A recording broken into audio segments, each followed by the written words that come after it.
Hi friends, అందరికీ నమస్కారం. Friends, ఇప్పుడే అందిన వార్త, తెలంగాణలో మళ్ళీ ఎన్నికలు, ఈసీ కీలక ప్రకటన. వివరాలు తెలుసుకుందాం. వీడియో పూర్తిగా చూడండి. అలాగే తప్పకుండా లైక్ చేసి ఛానల్ని సబ్స్క్రైబ్ చేసుకోండి. ప్రభుత్వం నుంచి వచ్చే ముఖ్యమైన అప్డేట్స్ అన్ని మన ఛానల్ ద్వారా ఎప్పటికప్పుడు తెలియజేయడం జరుగుతుంది. అలాగే వీడియోను ఒక లైక్ చేశారంటే మరింత మందికి ఇన్ఫర్మేషన్ చేరుతుంది. ఇంక వివరాల్లోకి వెళ్ళిపోదాం. తెలంగాణలో మళ్ళీ ఎన్నికలు, ఎలక్షన్ కమిషన్ కీలక ఆదేశాలు. తెలంగాణలో మళ్ళీ ఎన్నికల యుద్ధం జరగనుంది. ఇప్పటికే అసెంబ్లీ, పార్లమెంట్ ఎన్నికలు జరగగా కాంగ్రెస్ పార్టీ విజయ దుందుబి మోగించింది. ఇక ఇటీవలే ముగిసిన పంచాయతీ ఎన్నికలు గ్రామాల్లో రాజకీయాలను యాక్టివ్ చేశాయి. హోరాహోరీగా సాగిన సర్పంచ్ ఎన్నికల సమరంలో కాంగ్రెస్ పార్టీ మద్దతు పొందిన అభ్యర్థులు అధిక స్థానాల్లో విజయం సాధించి తొలి స్థానంలో నిలిచారు. ఇక బీఆర్ఎస్ మద్దతుతో బరిలోకి దిగిన అభ్యర్థులు రెండో స్థానాన్ని దక్కించుకోగా బీజేపీ మూడో స్థానంలో నిలిచింది. ఈ ఎన్నికలు ప్రశాంతంగా ముగియగా ఇప్పుడు రాష్ట్రంలో మరో కీలక ఎన్నికలకు రంగం సిద్ధమవుతున్నట్లు తెలుస్తోంది.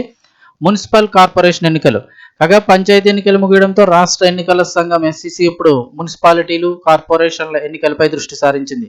ఈ ఎన్నికల నిర్వహణకు ముందస్తు చర్యగా రాష్ట్ర వ్యాప్తంగా ఓటర్ల జాబితా సవరణ ప్రక్రియను చేపట్టాలని నిర్ణయించింది.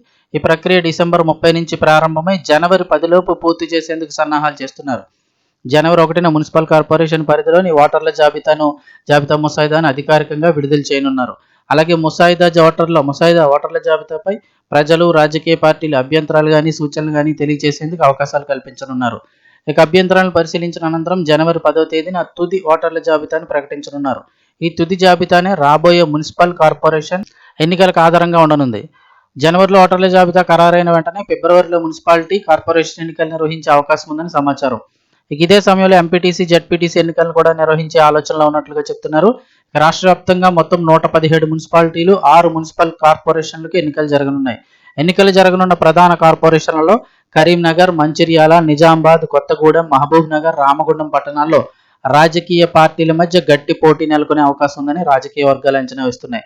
దీంతో ఫిబ్రవరి నెలలో తెలంగాణ రాష్ట్ర వ్యాప్తంగా మరోసారి ఎన్నికల కోలాహలం మొదలయ్యే సూచనలు అయితే కనిపిస్తున్నాయి.